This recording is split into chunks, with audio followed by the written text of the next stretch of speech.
Once upon a time, there was a giraffe named Ginger. Ginger lived in Kenya, a country in Africa. Like all giraffes, Ginger had a long neck and long legs.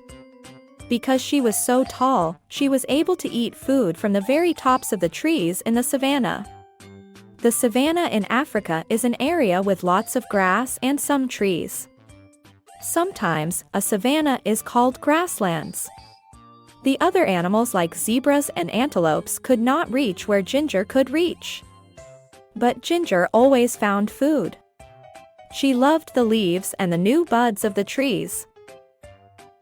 One day, Ginger was busy eating her favorite leaves along with some other giraffes. It was a bright sunny day and there was not a cloud in the sky. It had not rained for a long time, so the grass was very dry. She heard a noise down at the bottom of her extra long legs. It was her friend, Mickey the monkey. Mickey was trying to say something, but Ginger couldn't understand what he was saying.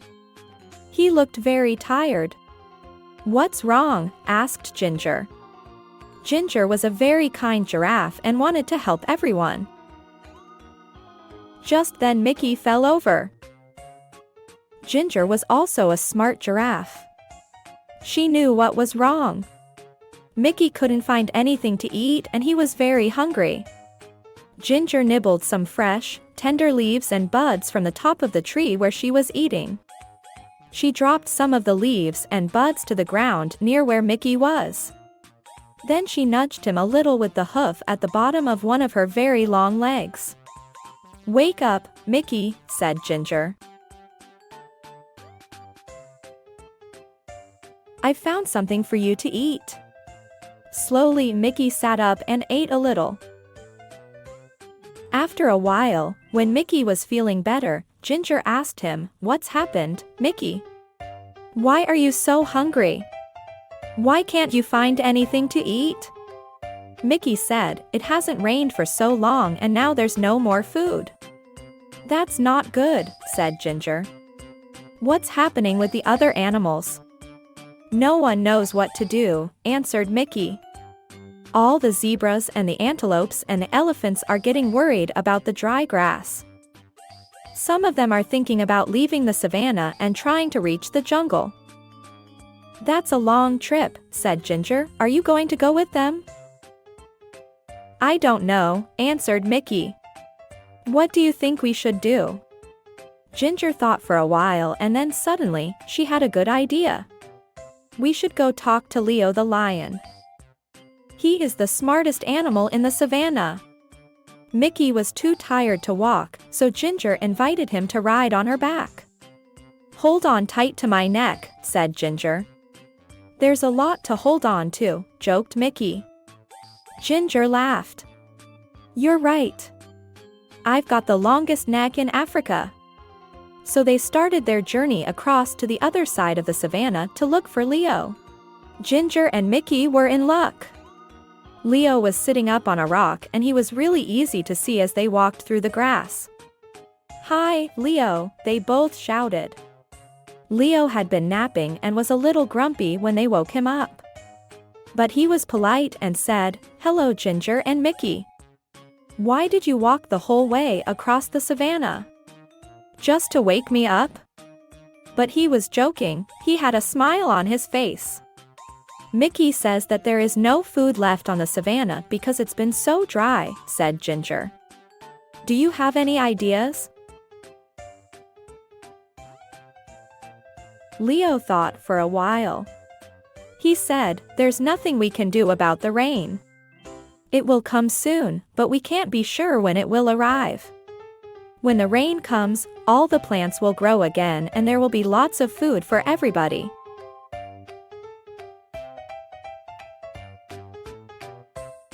He thought a little longer. "The only thing I can think of is for everyone to move closer to the forest," he continued. "There will be more things to eat there, but I know it's a long trip and it will not be very easy. It might take days to get there."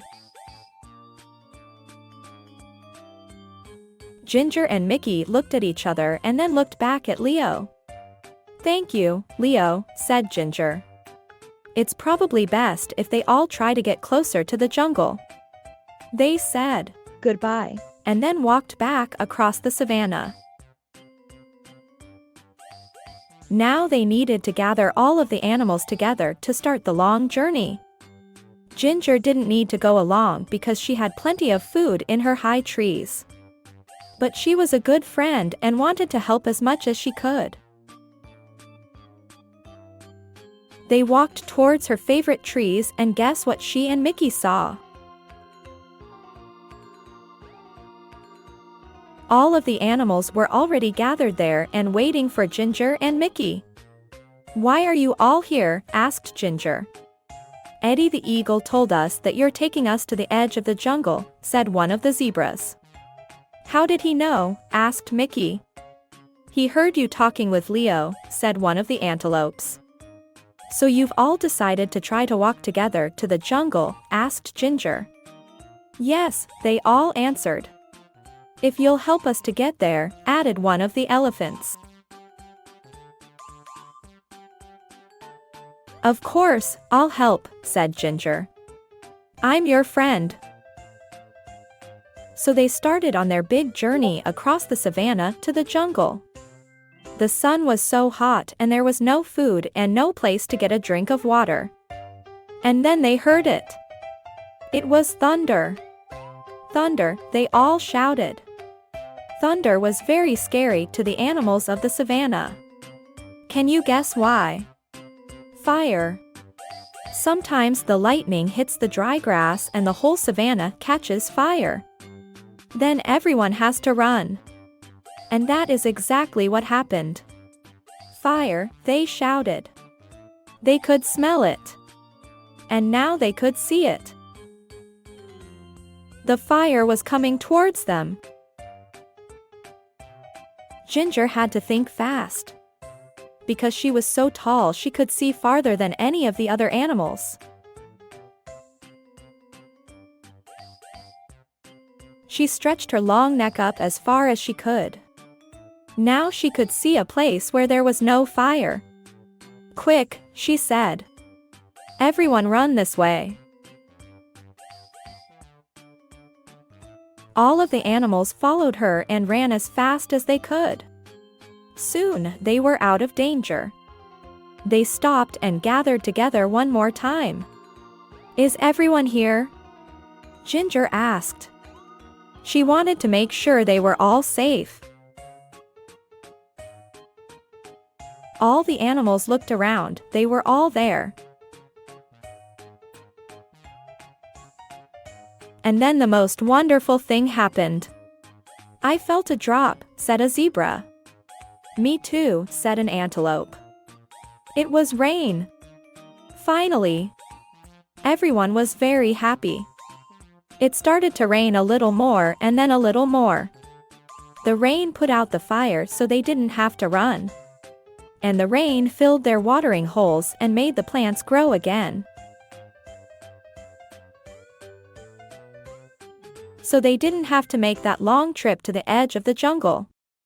Everyone would soon have enough food and water. So Ginger, the giraffe, went back to her favorite tree and continued to munch on the leaves and buds.